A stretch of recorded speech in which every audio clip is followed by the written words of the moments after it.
You were never given permission to cry.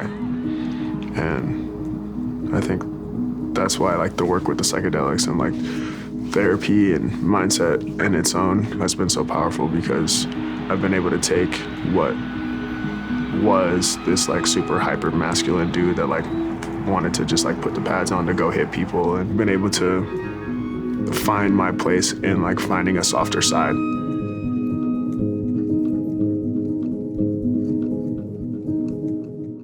My mom was the one that kind of was like pushing me into playing ball. She was raising me at the time. I just remember kind of being an angry kid and using ball to be able to like let out that aggression. The situation at home was kind of funky. Like I had noticed like my mom didn't have any toilet paper. I noticed that like we didn't have any like food in the fridge or like in the cupboards. It was at that point that I really realized like, okay, like I need to do something, you know, for my family, for my mom. And I was going to go play professional football.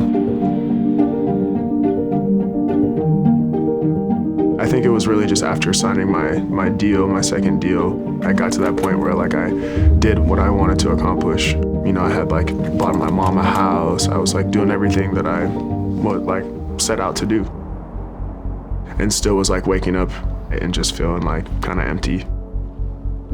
After 2016 is when I really found myself like in this, I said under a cloud, but like a depression. Being around my parents and some of the situations that they put me in, you know, going through like a custody battle and like being in a situation where like I had to choose between my mom or my dad.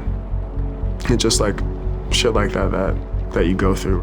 You know, my mom is always, she's used alcohol as a way for her to like cope with some of the things that she's been through. There's like such a feeling of a person being scared that their parent's not gonna come home, the person that's taking care of them. I would describe how I was feeling for a lot of time was just like there wasn't any feelings or emotions. I wasn't allowing myself to feel anything. I was still at that point so stuck in like trying to be this like you can handle it type of person. I didn't like the way that I was like treating people that I was around or the way that I thought about the world. And so I think with that came a lot of guilt, you know, and so you see what you're doing to somebody, you see how your decisions are affecting them. And that's what really kind of turned the page for me. I had all this stuff that I was like holding on to, all these like pent up feelings and emotions that I needed to release. You know, I think starting with like the psychedelics, I started to like really like feel these emotions. I found myself pulling people to the side and really like opening up about some of the things that were on my heart and just like crying my eyes out, feeling so much better after. What brought me to Field Trip was really the ability to work with someone who was using ketamine in the therapeutic space. I'm definitely a little excited, a little nervous just to be doing psychedelics in a controlled environment with a therapist. And then also just to be able to have someone there to listen and write down some of the things that I'm experiencing so that in our integration the next day that we're able to really dive deeper and like get some of these thoughts and changes down into like my hard drive.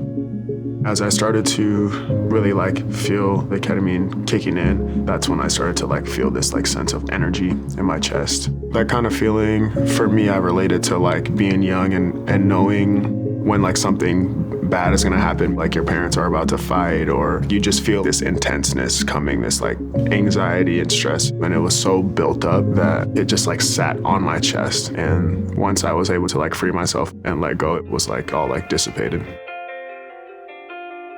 After the session, you do start to feel a little bit more free and you do start to think a little bit differently and you are creating these different thought patterns and they are becoming permanent and you're able to let go of some of those childhood things.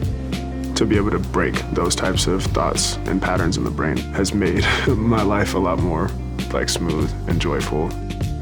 A phrase that really stuck with me from my childhood that I kind of heard my mom or like my parents say a lot was like, I am the way that I am and I'm not gonna change.